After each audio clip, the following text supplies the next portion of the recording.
Okay, you had a question waiting on the Socratic app today when you came in. Is to determine the percent by mass of carbon in C6H12O6. So it's like we got about 20 of you that are having your answers locked in thus far. So we'll check this out. We'll count down 5, 4, 3, 2, 1. Correct answer here is 40.00. 40.00. Any questions on this one? All right. Today we are moving on into Chapter 7. If you look ahead to Chapter 7, you'll see that Chapter 7 is all about chemical reactions. Back when I was taking chemistry, whatever number of years ago, it's kind of scary now when I think about it. This was the stuff that got me interested in chemistry. And then I'd started off college as a music major, of all things, and wound up in chemistry. And part of it was because of the stuff here in chemical reactions that we're going to be looking at today. So let me close this up here. Come on, there we go. I guess before we do that, remind you that we do have a test scheduled on March 5th. I guess that'd be a week from today. Exam 2 is going to cover chapters 5 through 7. So with this one, I have some balloons sitting out here, and I'm going to demonstrate a couple things with these balloons. I forgot to sort these out, so let me just get them sorted here a bit. Put these here. Go. And let's see, hit this one, put it right here. And then we'll take this one here, we'll attach to my cart. We want to keep these all separate from each other. Now, these are some of the same balloons we saw on day 1 in here. And do you remember what's in? Oh, we'll just go ahead and grab this one. Remember what's in them? What might we find in these balloons? Helium or hydrogen, all right? And of course, whenever I get one of these out here, I just love to play with these. You know, it's part of what I started teaching. Oh boy, this is so much fun. And you know, I think they talked about as chemists, we sit around at parties, we pass balloons around, right? And one of the things you need to be careful of is when you inhale these gases, you need to be sure that you don't cut off the supply of oxygen to the brain. And because if you do, you might wind up dropping to the ground. okay, and so I think it's a lot more fun igniting these balloons than it is inhaling the gases. So what I'm going to do here is I'm going to take one of these candles on a stick, and we will turn the lights down here a bit. I'm going to ignite these balloons. We're going to watch what happens with these. And if you get started easily, you do probably ought to cover your ears. And if you need to leave the room, now's your chance. So I'll go ahead here with the first one. Let's see what happens to that one there. I think maybe it was one of these balloons on day 1 that didn't work the way it's supposed to. So we'll go ahead and try this out here on this one. Again, if you started easily, you might want to cover your ears. Oh, yeah. Now, of course, when we look at these two balloons, they're not the same as each other. First one would have been helium. Second one over here, hydrogen. Question. You grab another balloon. Can I grab another one? Yeah. Oh. Yeah, how about that one? Sound good? Yeah, let's do that one. Because if this first one was hydrogen, or helium, and the second one was hydrogen, this next one is even more interesting. This one here contains a mixture of hydrogen and oxygen gases. In fact, I took great care to make sure that when I placed them in here, I took 2 volumes of hydrogen for every 1 volume of oxygen. And so to do this one here, I'm going to use a little ear protection. And this is one that if you do get started easily, you probably want to leave the room. Okay?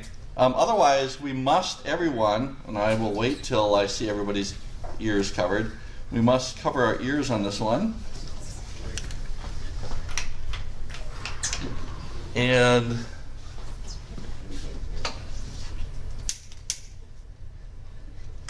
again, ears covered. Everyone, cover the ears.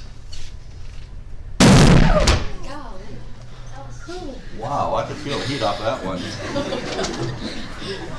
You know, I've done this for how many years, and I don't feel the heat, but I'm wondering if the hairs on my arms got singed on that one. Wow, maybe they did.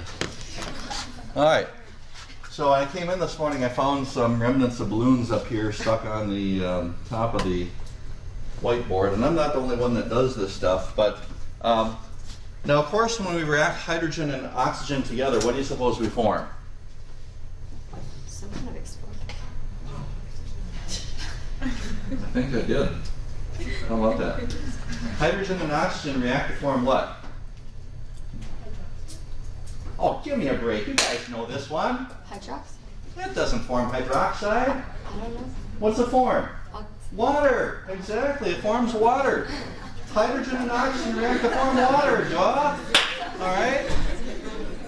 God, I feel sorry for you here. We got an exam coming up. I understand I'm supposed to be teaching you, but you know, water is made up of hydrogen and oxygen, especially if I told you we took 2 volumes of hydrogen and 1 volume of oxygen. Okay, we make water. Now, of course, you didn't get splashed with water. How come? It's a gas, not a... As a gas, exactly. So, what we're going to do here now is we're going to start writing out chemical equations that represent what happens. We'll start first. This really smells bad, I'll tell you. Okay, I did actually singe the hairs on my arm on that one. All right, so our statement says this. Hydrogen gas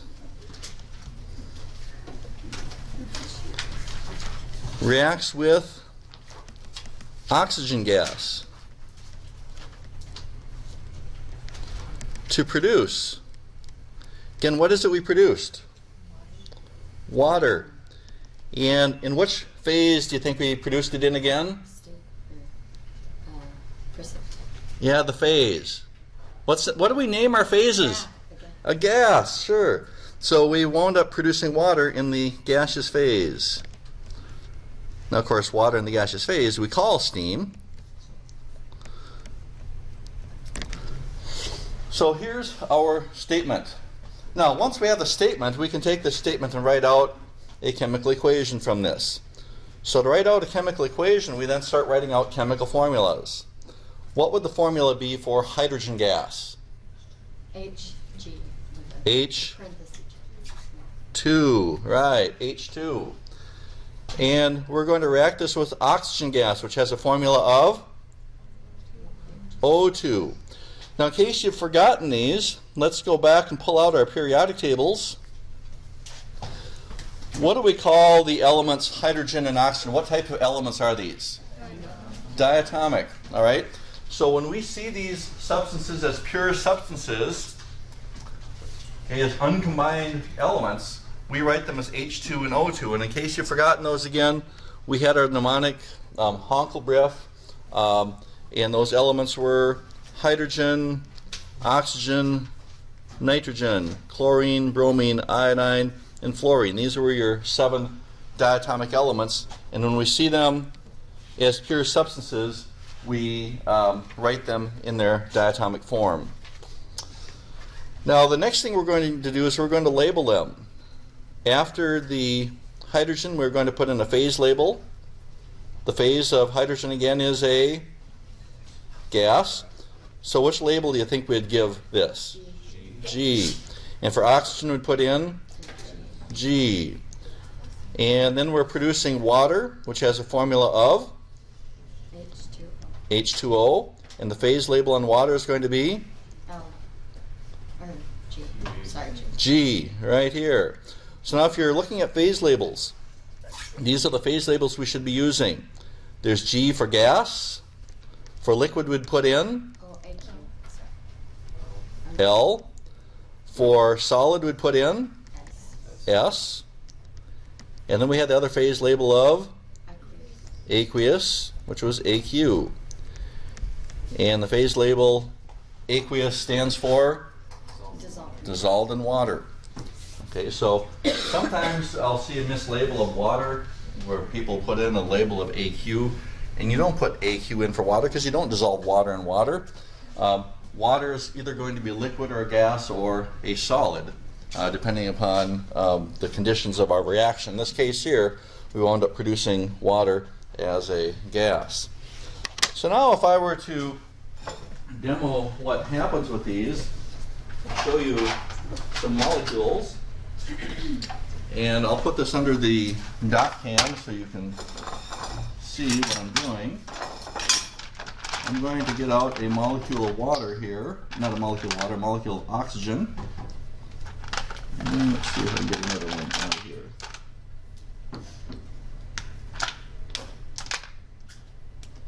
And then I'm going to put a molecule of hydrogen under the document camera.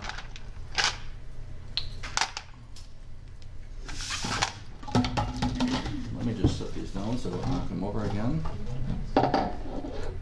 There we go.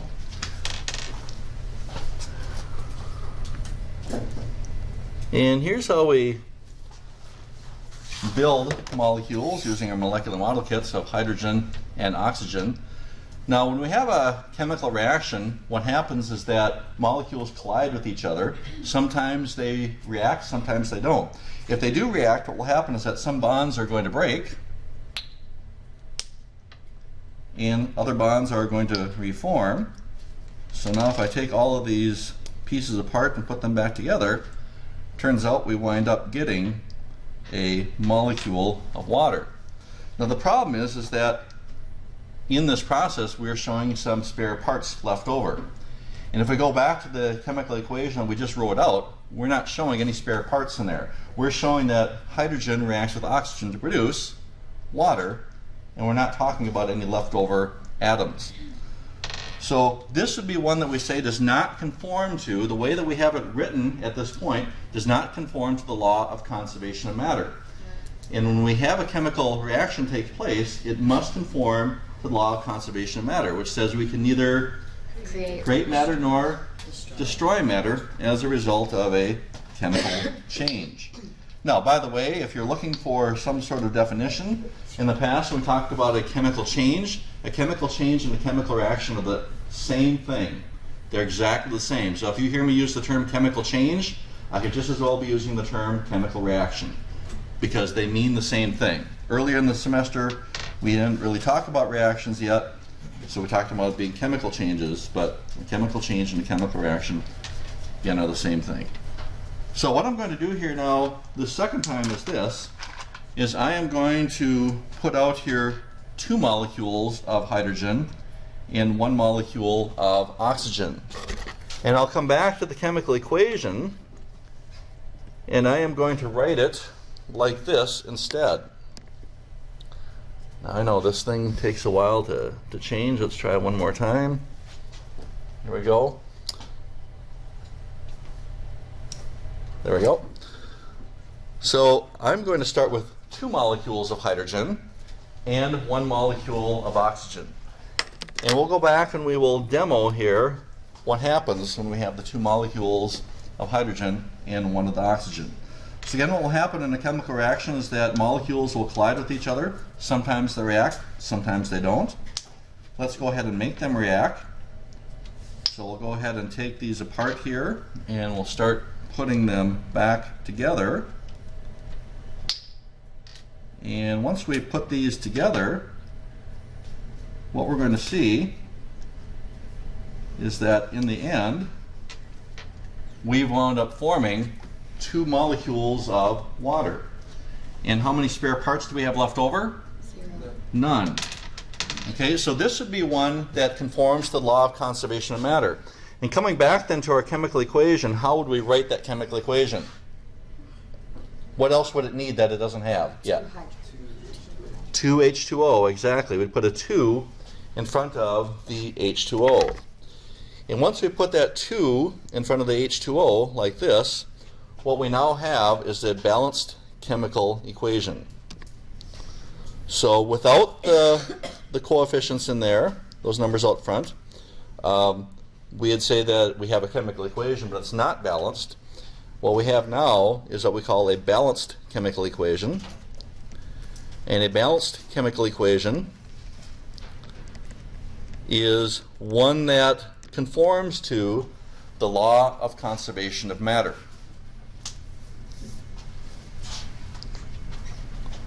And just to make sure we're using the correct terminology, I know I said this, but just in case we didn't get it, these here are called phase labels.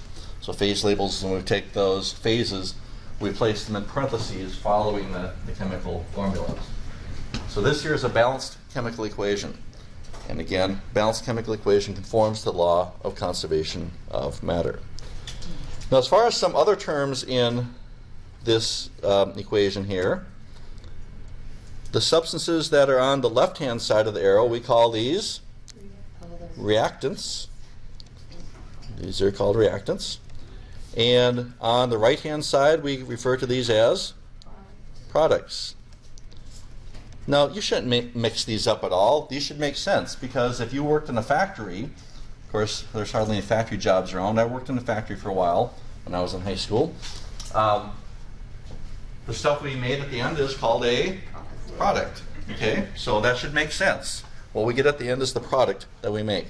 What we start with in these equations is referred to as a reactant. These numbers that are out front, right here, what do we call these? Coefficients. Coefficients.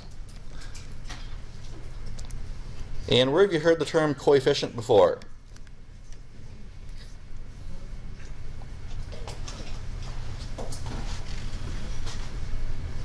Which class?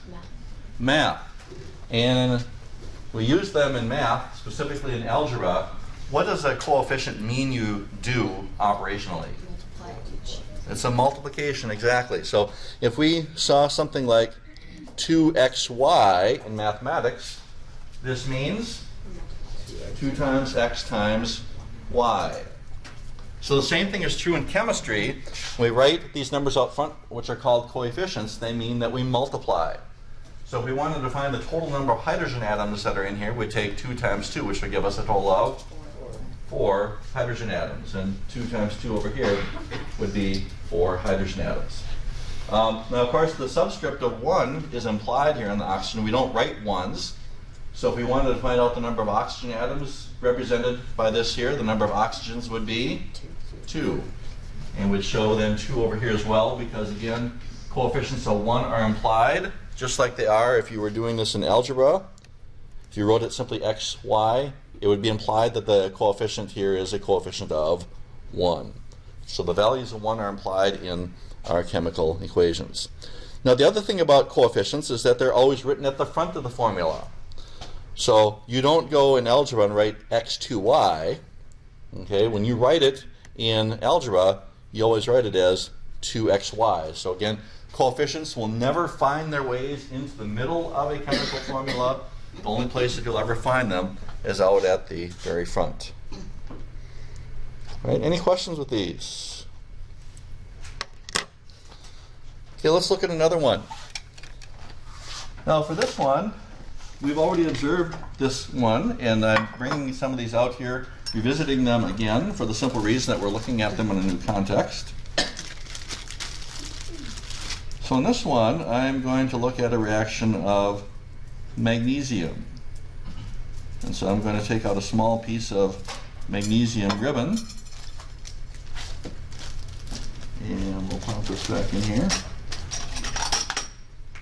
And we'll go ahead and look at this underneath the document camera so we can see exactly what we're working with. Okay. So you can see here we have a nice strip of metal. And what I'm going to do here now is I'm going to take this metal and I'm going to ignite it. And just like before, we'll turn the lights down so it's easier for us to see what happens. And we'll turn this down a bit here. Now this is one that you will not want to look at directly. You'll want to look at it off at an angle a bit.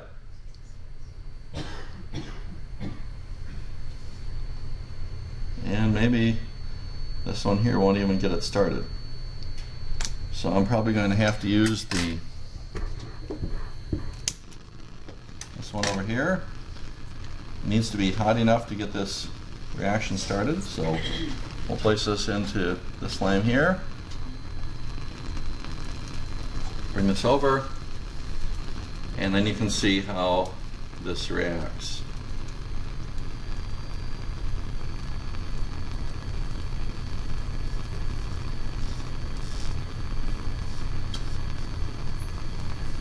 There we go. So it burns out. Let it drop in there. And then of course now when we look at this final product, we have a final product that is basically a white powder. Okay, so we've taken this metal over here and we've reacted it. We wind up with a white powder. Now, what do you suppose that the magnesium reacts with? Oxygen. Oxygen, exactly. So let's first of all write out a word statement of what we observed. So a word statement would look like this. And you can write this out. I know it's not up on the screen yet. We'd say that magnesium metal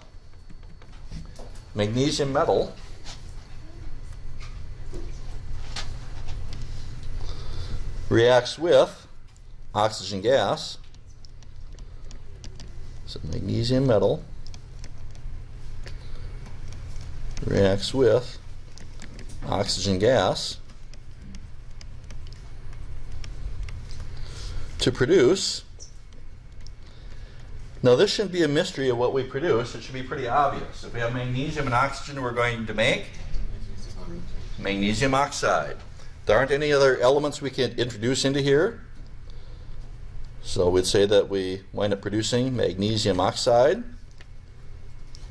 And if we want to show its phase in the statement, we'd say magnesium oxide solid. Or we could say solid magnesium oxide. Either one would work. So now I'd like to write out a chemical equation that shows what happens for this. The formula for magnesium is Mg. Phase label would be solid. We react this with oxygen gas, so the formula for oxygen would be O2. Remember, oxygen is one of our diatomic elements. The phase label, G. And then we're producing magnesium oxide, so the formula for magnesium oxide would be MgO. Oh, see, now I know you really want to write that 2 in there.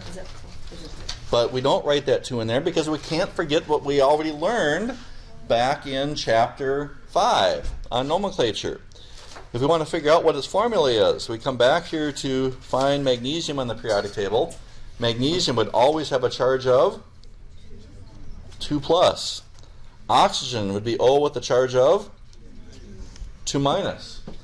So if we have Mg with a 2+ charge and O with a 2- charge, the formula for magnesium oxide is MgO.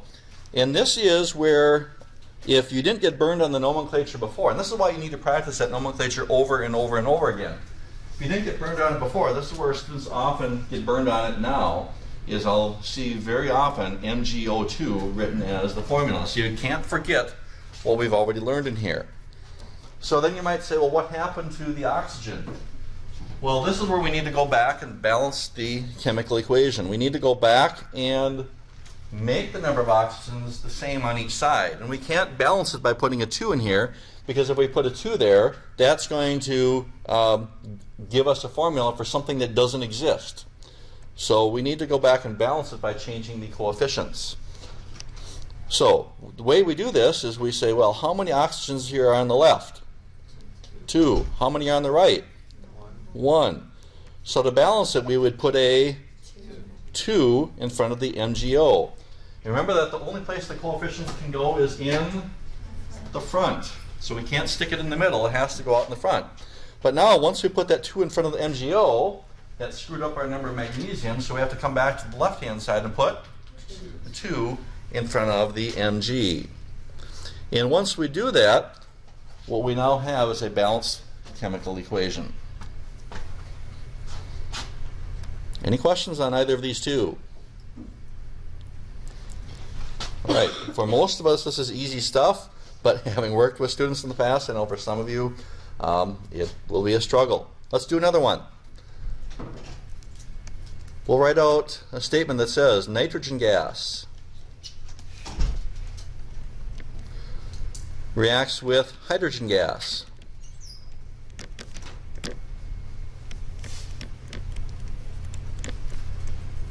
to produce gaseous ammonia. Not ammonium, but ammonia, with an IA at the end. Well, let's write out a balanced chemical equation for this process. To do this, we need the formula for nitrogen gas. Nitrogen gas is going to be N2. Remember now that nitrogen is one of our diatomic elements. We are going to react the nitrogen with hydrogen gas, which would be H2. So now we need some phase labels. The phase label for nitrogen is going to be G. Hydrogen will be G. And then we're producing gaseous ammonia. This is one we now need to memorize, ammonia. If we didn't memorize it the other day, we need to know it today. It would be NH3. And again, remember, this is one of the formulas you have to memorize. It's not the ammonium ion. This is ammonia, the gas.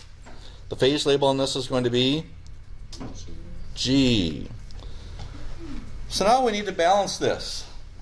Now, one way we could do this is we could look at hydrogens. And notice that the number of hydrogens here on the left is 2, and the number of hydrogens on the right is 3. So to balance the hydrogens, we could find the least common multiple. The least common multiple between 3 and 2 is 6. So how do we make 6 hydrogens here on the left?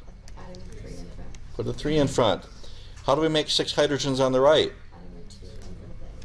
Putting in a 2 in front of the NH3.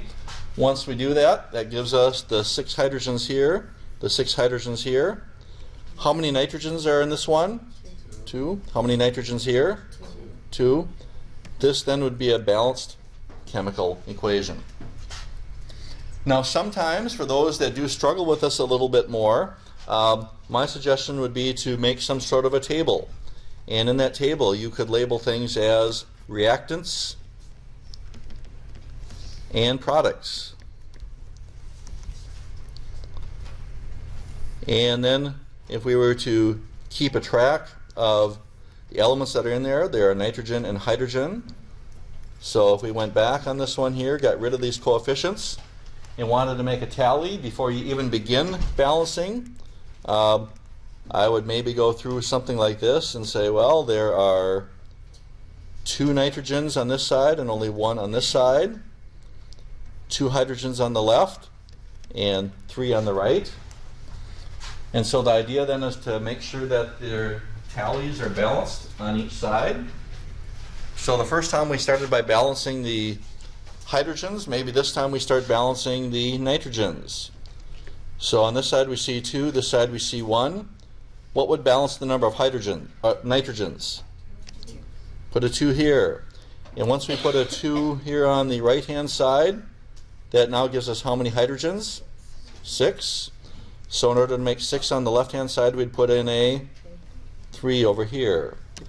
Once we do that, if you were to keep track of the tallies, we'd see the 2 nitrogens here balancing the 2 over here. We'd see the 6 hydrogens on this side and the 6 hydrogens on this side. And so if keeping track of them, something like this is the way that works for you, then go ahead and do it that way. And I think those that start like this, tallying, will eventually be able to go to the point where you're just doing it all in your head, but it might take a little bit of practice for you to get to that point.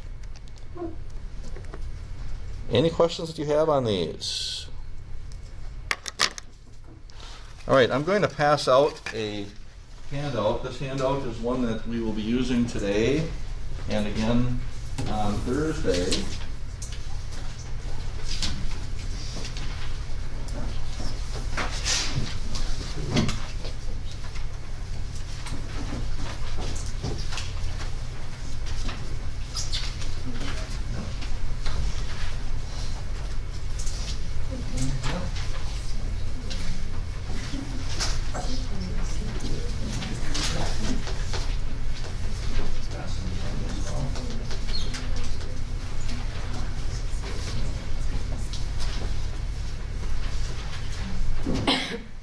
Now again, this handout has two sides. On the one side, you're going to see strategies for balancing chemical equations. This is what we're using today. And then on our next class, we're going to be using the flip side. In fact, if you look at the flip side, it's going to talk about solubilities. This solubility table right here is going to be provided for you on your next exam. Okay? So this will be provided, this table right here will be provided for you on the next exam. The side here today that talks about strategies will not be. Now, when we look at these today here and we talk about strategies for balancing chemical equations, that's exactly what these things are. These are strategies for balancing chemical equations. And a strategy means that it's basically a way we can look at something, but it's not a rule. Okay, so these aren't rules for balancing chemical equations. These are strategies. And that's because the method we're using for balancing chemical equations is called balancing by inspection. And balancing by inspection is just a fancy name for trial and error. You try something, if it works, great. If it doesn't work, you try something else. So what these strategies do is basically to reduce your number of trials in your trial and error. So one of the easiest things to do here is that when you look at a chemical equation, for example, if we come back to this one here with the magnesium, oxygen, and MgO, before we balance this, if you look at those strategies, it says that we are going to balance the simplest formula or element last. So of all of these here, without these coefficients in, which formula here is the simplest? Mg. There's no subscripts or anything on here, so that would tell us that we would wait to balance Mg last. And part of the reason for that is that if there's no subscripts or anything else, no other elements, that means at the very end, if we save with the last, we should be able to put some coefficient in here in order to balance this one at the very end. Second strategy we already used, and that is to use the least common multiple between two numbers.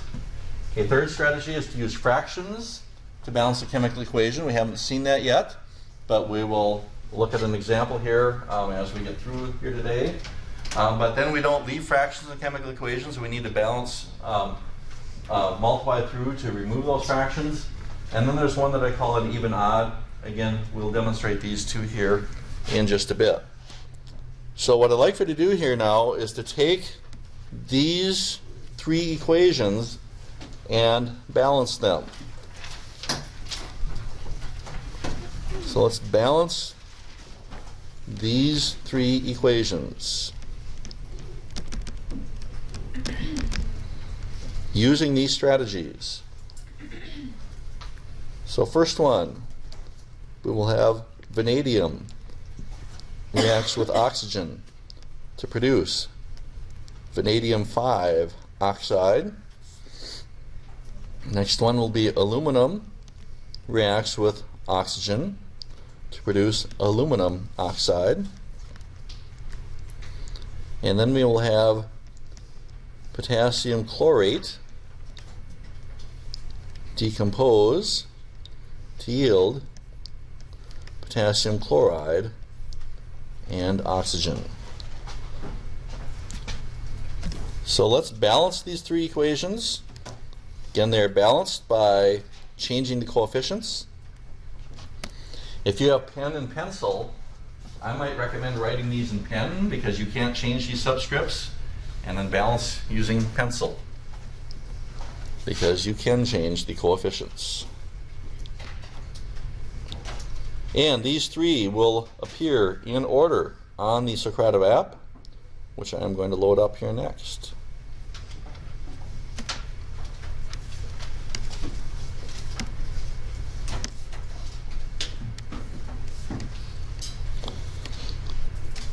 And on the Socrative app, they would appear in such a way that they would show up on an exam if they were multiple choice. We'll give you about 1 more minute to finish these. If you're not sure what you're doing, you can ask the neighbor for some help. All right, we'll get our answers locked in, please. We'll count down 5, 4, 3, 2, 1. We'll go back to the first one here.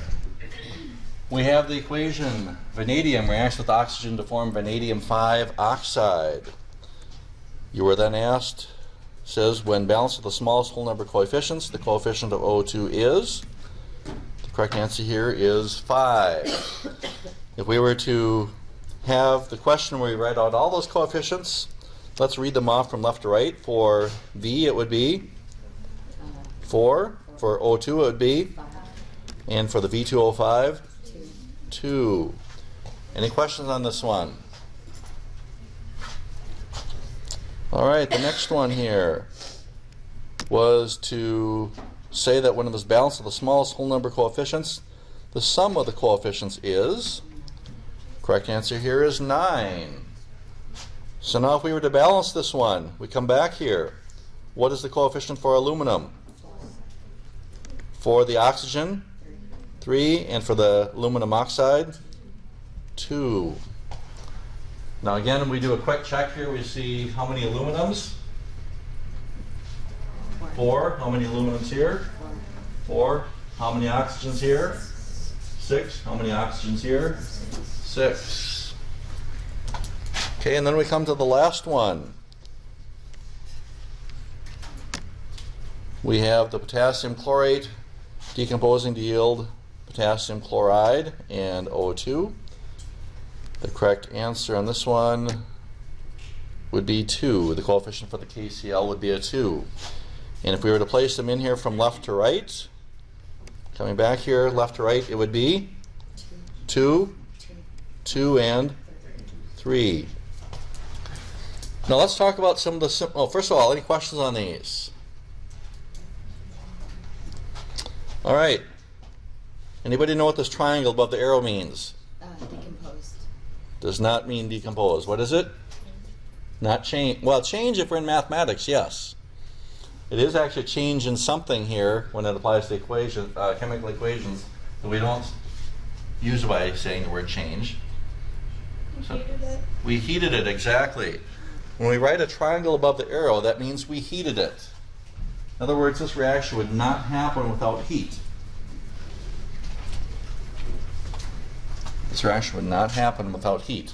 And that would be, it doesn't mean it gives off heat.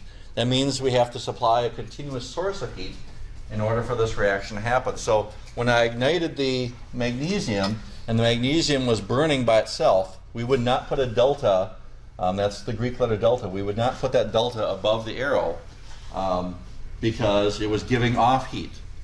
The delta means that we have to supply a continuous source of heat in order for the reaction to occur.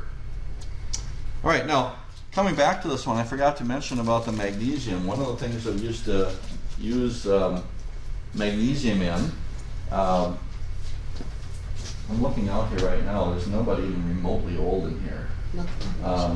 Okay, but back in the day, this used to have a use, and it used to be used in flash bulbs in cameras. Now, I don't know if any of you have ever seen an old-fashioned camera, but not like we have on our phones now where everybody's got their built-in flash or whatever. But back in the day, back when I was a kid, we had cameras would place a flash bulb into the camera, and it would be used one time. And then once you take a picture, then you'd have to pop the bulb out, put in a new bulb, you'd use that. And on the inside was a very fine wire that ran through there, and that fine wire was comprised of magnesium. And what happened is inside the camera there was a battery, and when that battery ran through that wire, that magnesium wire inside the bulb heated up. When it heated up then, that bulb also contained oxygen under high pressure. The magnesium would then ignite immediately. You'd see just like you saw, a very bright white color. And then it would get used up. And then the way that you would tell that a flash bulb was used is that it was a glass bulb that was coated with plastic. And of course, if it got really hot, what do you think happened to the plastic? It would melt. Okay, it would melt. And so the way that you could tell that you used a flash bulb was by looking for the melted plastic cover on the outside of the glass bulb. So it was one of those things where you didn't take a picture, you know, like my boys, I was remembering how many texts they used to send, you know, back before Snap came around. I'd see like 9,000 a month, and I understand from Snaps it's like way more than that now. Okay, you had to take good use of your pictures, right? Because every time you used a flash bulb, you'd probably buy, I mean, and back in the day it was expensive. You'd probably buy 10 flash bulbs for maybe $1. And so you had to plan your pictures very carefully when you took those. And then you had to develop your, you don't need to hear about that, right? Okay, but you did have to plan your pictures a lot more carefully. Another thing that these are used for, and again, this is kind of like a back in the day thing because I don't hear about them anymore, is in mag wheels.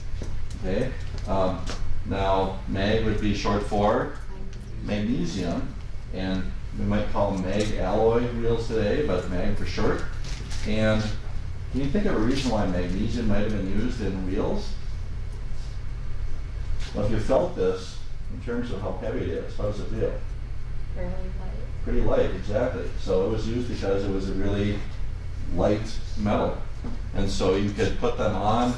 The problem is that if somebody would get involved in an accident and say that the car would catch on fire, what do you think would happen to those mag wheels? Blood. Not only would they burn, but they would burn really hot and really bright. So magnesium typically not used in that anymore. All right, and then magnesium used to be used back in the Vietnam War in producing magnesium bombs. Part of the reason why they were used in magnesium bombs, if you go out, you could ignite the magnesium. It would burn very hot, but a very common way to put out fires is to use fire extinguishers filled with carbon dioxide. But it turns out that carbon dioxide actually fuels a reaction of magnesium and to produce magnesium carbonate. So if you tried putting out one of those fires with a carbon dioxide fire extinguisher, you would actually be fanning it and you would make it hotter. So some of the kind of interesting things about magnesium. All right, let's try another one here. I have some magnesium. What do I have here? I have some hydrogen peroxide. Now, we did not memorize this particular formula. We didn't talk about peroxides in here. You're not going to be expected to know peroxides, but this is one I did not practice this morning. So sometimes this one either kind of overdoes it or underdoes it. When it overdoes it, it's super impressive. When it underdoes it, it's just like, eh. Okay? So I'll know better from my afternoon class whether this hydrogen peroxide is any good or not.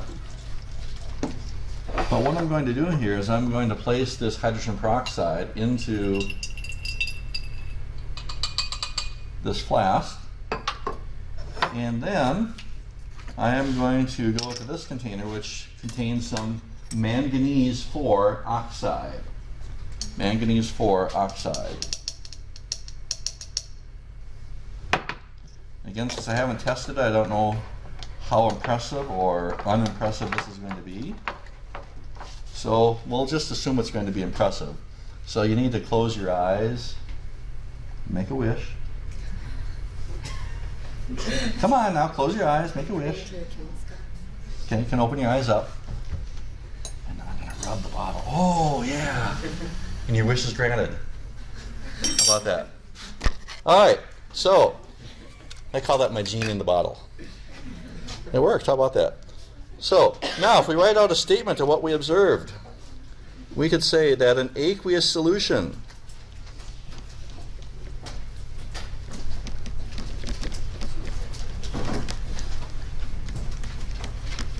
now see, elementary school kids, they eat this stuff up. Oh, that's magic. I got my wish granted. How about that? Okay. An aqueous solution of hydrogen peroxide. You don't believe that, do you? Now, even though we need not memorize it, anybody know the formula for hydrogen peroxide? It's H2O2. This here decomposes in the presence of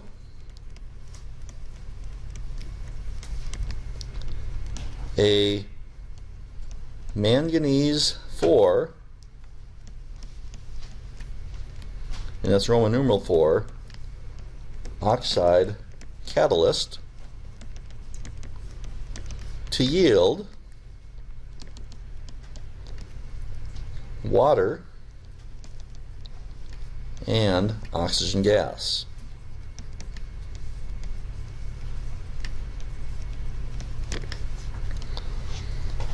So this is our statement. This is our statement. So now with this statement, we'd like to write out a chemical equation that shows what happens. So we'll start by writing out the formula for hydrogen peroxide. Hydrogen peroxide would be H2O2. Phase label would be aqueous. Now this decomposes to yield. Products are going to be water, which has a formula of H2O, and oxygen gas, which would be O2. Phase label for the water is not given, but what could we assume? What could we assume for the phase label? L. Exactly. But it's not specified. You can usually assume phase label of L for water. And for oxygen, it would be G. Now, one thing we didn't take into consideration, it says it decomposes in the presence of a manganese 4 oxide catalyst. Now, a catalyst does what? It speeds it up. Speeds up a reaction. So here's what we'd say here is that if we have a catalyst is a chemical or substance that speeds up a chemical reaction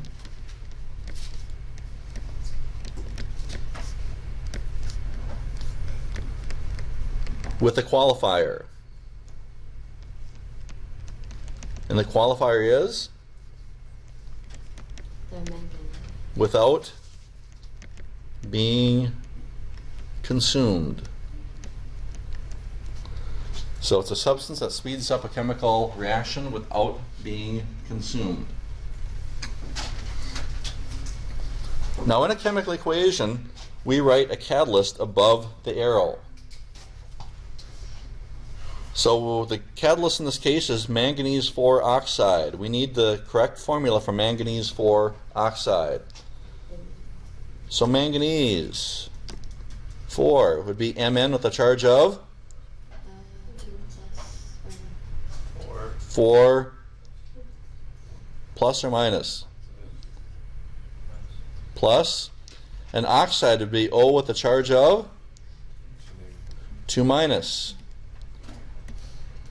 So here's our 2 minus. So if we have Mn with a 4 positive and O with a 2 minus, that must mean that the formula for manganese 4 oxide is MnO2. So we write MnO2 above the arrow. Now, if we want to look at what the implication is for a catalyst, let's say that I dumped in 1 gram of manganese 4 oxide into here. If I start with 1 gram of manganese 4 oxide, at the end I should have 1 gram of manganese 4 oxide. The amount doesn't change. Now, this is the way you learn it in an introductory chemistry class. If you wind up taking our principles of chemistry, this is a 2-semester class, you'll find out that you've been lied to your entire life about catalysts. Okay?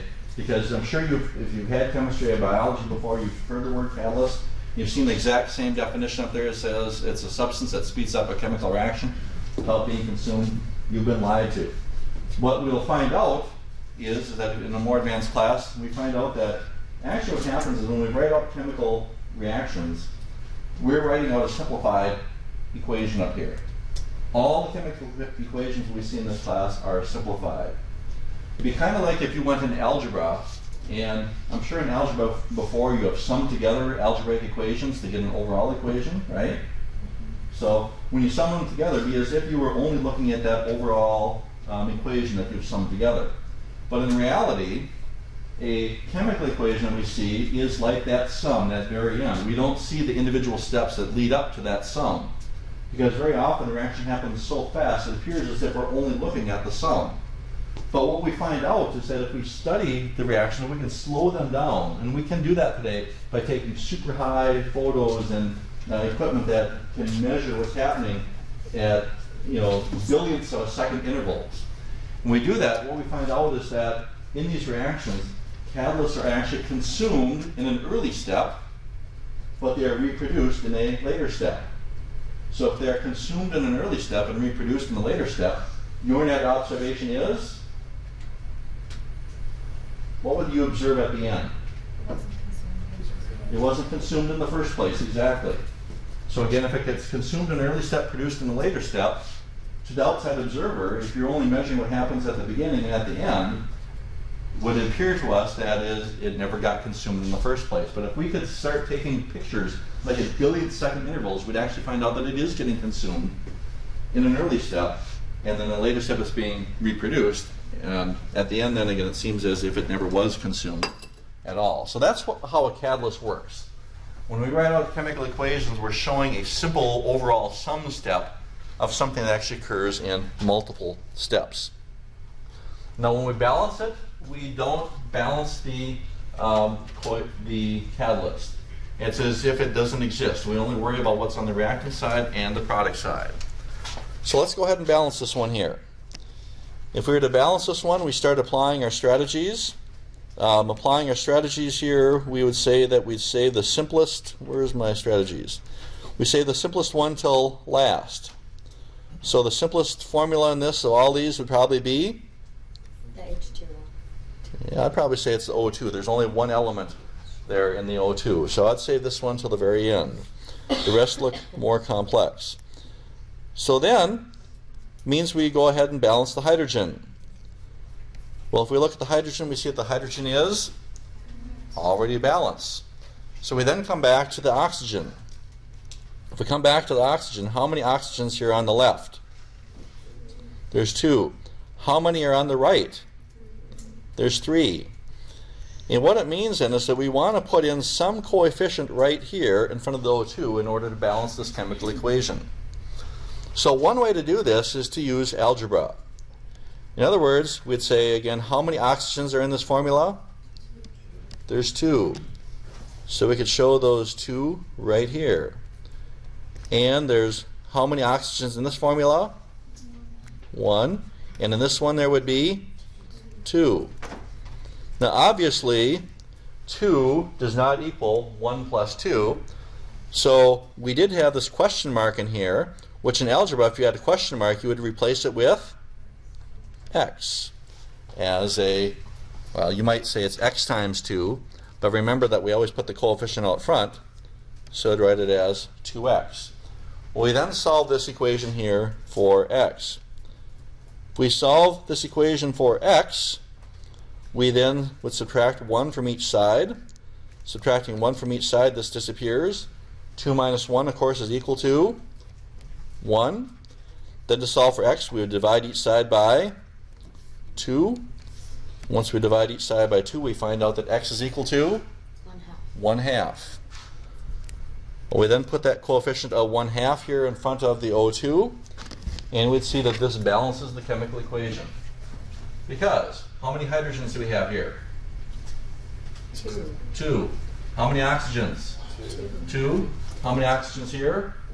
1 plus 1. 1 plus 1 is equal to 2. This is a balanced chemical equation. Now, we don't leave fractions in there, so we take this entire equation and we multiply it by a factor of 2 in order to get rid of the fractions. So we distribute that across the quantity in parentheses. So even though we're not writing the coefficient here of 1, this would be 2 times 1, so we'd put a 2 in front of here. For the H2O, we'd put a 2. And for the O2, then we'd put a 1.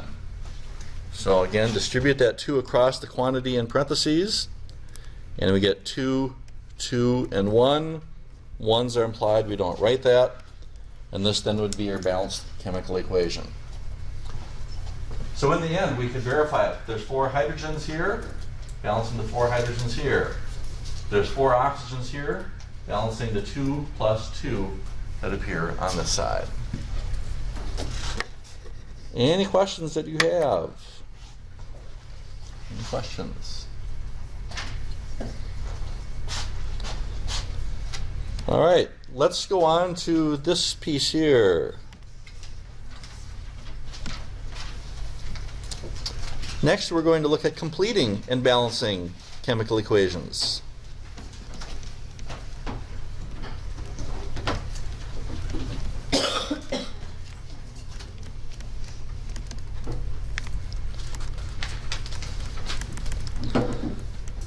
Now there's going to be 2 types of chemical equations that you are responsible for completing and balancing in here.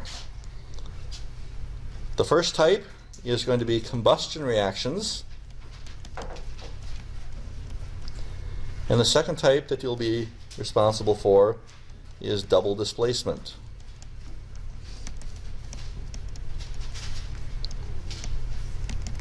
Which we also call double replacement. If you take the lab, which I think this week and again next Wednesday, you'll be looking at double replacement reactions. Your author calls them double displacement. They are the same thing.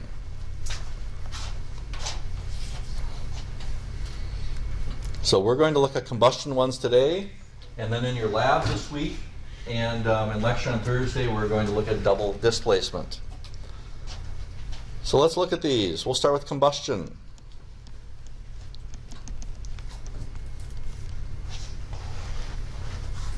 If something is combustible, what does that mean?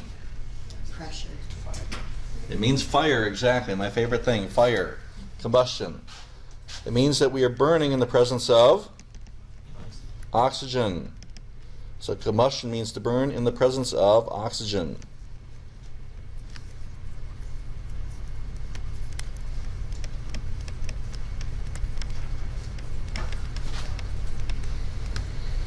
Another reason why I became a chemistry teacher. We can do it legally and under control. Okay? So now, if we say, if a reactant contains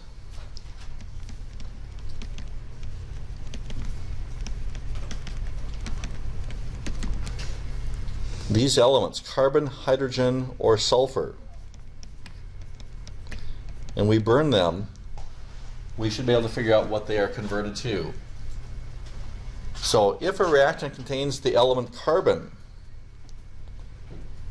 anything that contains carbon gets converted to what stuff, do you think? And again, this ought to be pretty simple. If something contains carbon and we're burning in the presence of oxygen, what do you think we're going to make? Carbon dioxide. Carbon dioxide. Now, it could be carbon monoxide. That would be an incomplete combustion. We will assume in our problems complete combustion. So rather than converting it to carbon monoxide, we'll talk about it being converted to carbon dioxide. If something contains hydrogen, it's going to be converted to water. Right, we learned that earlier today. If it contains hydrogen, it's converted to water. And I'll forgive you if you don't know this one. If it contains sulfur, it's going to get converted to sulfur dioxide. So you need to memorize these. If we burn something that contains carbon, it gets converted to carbon dioxide. If it contains hydrogen, it gets converted to water. Those are common sense ones. Things, if they're not common sense to you, just they're common substances. The one you may need to memorize for sure is the sulfur, which gets converted to sulfur dioxide. So now if we want to take an example, let's talk about this one right here. We want to write out a chemical equation for this reaction that's occurring right here. Now, the most predominant substance found in natural gas. Anybody know what the most predominant substance is in here? It is methane. It is methane, exactly. Now, methane, just in case you're curious, you've maybe heard of methane before as applied to farts, right? Okay, by the way, methane is colorless and odorless. So if somebody farts and you say, yeah, I produce methane, you could be lying because it turns out only about 1/3 of humans are methane producers. Okay? Most people aren't methane producers. Only about a third of you are. All right? So if we look at this and say, oh, I smell methane, you're actually not smelling methane. You know what you're smelling? Sulfur. Not sulfur, but a sulfur compound. And even though methane is colorless and odorless, why do you suppose we smell sulfur when we turn this on? Because it's been combusted. What's that? It reacts with Well, it's not so much that it reacts with it. If it's colorless and odorless, what would be a problem with that? Would smell it. You couldn't smell it. And why would we maybe want to smell it? Because it it. burns. Oh, yeah, because it burns. Right, because it burns, it's flammable. And so if we had a methane leak, and it's colorless and odorless, we wouldn't even know that it's happened until maybe somebody lit a match, and then boom, it goes up and we have a big explosion. So to this, we add a small amount of odorant. We add something called a mercaptan, which contains sulfur, but it's a very, it's just like skunks. Skunks, the reason why we can smell them from so far away is because they produce a chemical called a mercaptan. And it takes just a very, very, very tiny amount of skunk spray for you to be able to smell a skunk. And so the same is true when it's added to natural gas. It's just a very, very tiny amount and we can smell it. And it's to help us tell whether there's a gas leak. And if any of you ever drive up to St. Francis on County Road 7, if you ever go home that way, you'll see there's kind of a dog training facility there. There's an odorant plant, and that's one of the places that they add in that odorant into the natural gas supplies. And sometimes you might even smell it when you walk by. There might have a small amount of leakage from there. It's that mercaptan that they're adding to the natural gas at that plant. So if we want to write out a chemical equation for this, you need to know, we haven't covered it yet, the formula for methane. The formula for methane is CH4. Methane is CH4. And of course, the methane comes in which phase? Gas. Gas. So now if we want to write out an equation that shows the combustion of methane, combustion means to burn in the presence of oxygen. So the formula for oxygen is going to be O2. Well, now we want to figure out what's produced. Don't you have to do that? Because methane contains carbon, that means one product is going to be what? Carbon dioxide. Because methane contains hydrogen, the other product is going to be water. Okay? So again, because it contains carbon, it's going to produce carbon dioxide. Because it contains hydrogen, it's going to produce water, or H2O.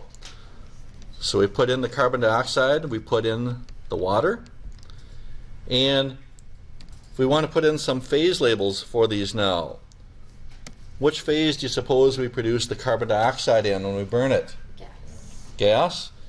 And what phase do you suppose we produce the water in? Gas. Gas as well. So there's our phase labels. So now, at this point, we should be able to balance this chemical equation. If we were to balance it, we save the simplest element to last, which is going to be the O2. So let's balance the carbons. How many carbons on the left? One. How many on the right? One. 1. It's balanced. Let's look at the hydrogens. How many on the left? 4. 4. On the right? 2. 2. So to balance the hydrogens, we'd put in a 2. 2. Then we want to balance the oxygens. How many on the left? 2. 2. On the right we have 4 altogether. There's 2 here plus 2 here. So to make 4 on the left, we'd put in a 2 in front of the O2. This then would be your balanced chemical equation. Okay, here's how we're going to wrap up today. Let's write out a chemical equation that shows the complete combustion of octane. Let's write out a chemical equation that shows the complete combustion of octane. And by the way, where are we going to find octane?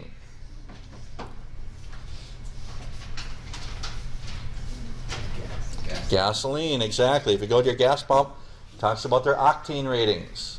Okay? So octane. Now, we haven't learned the formula for octane yet. I'm going to tell you that formula. It is C8 H18. So write out a chemical equation that shows the complete combustion of octane.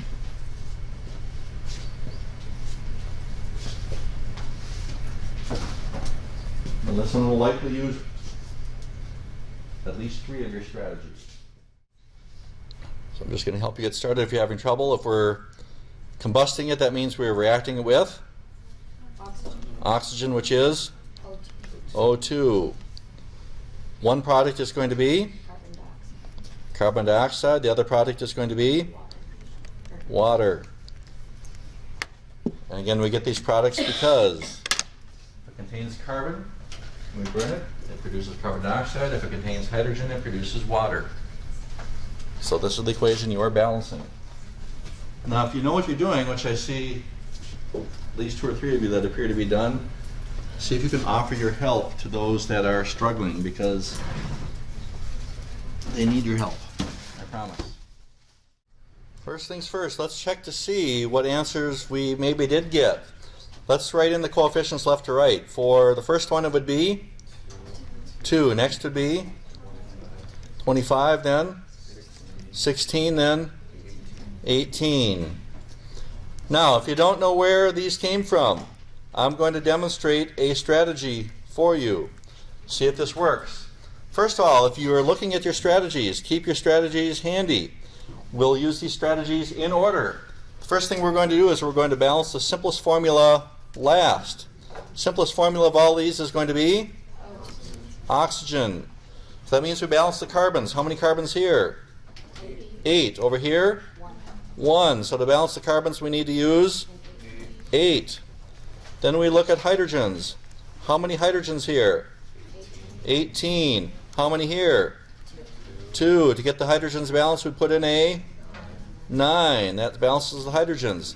We then left our objective. We wanted to leave this one to last. Now there's many different ways this could be handled. Easiest way is to use a little bit of algebra. How many oxygens are here? 2. And on this side we have how many? 8. No, how many here? 16 plus 9. 16 plus 9 is giving us how many?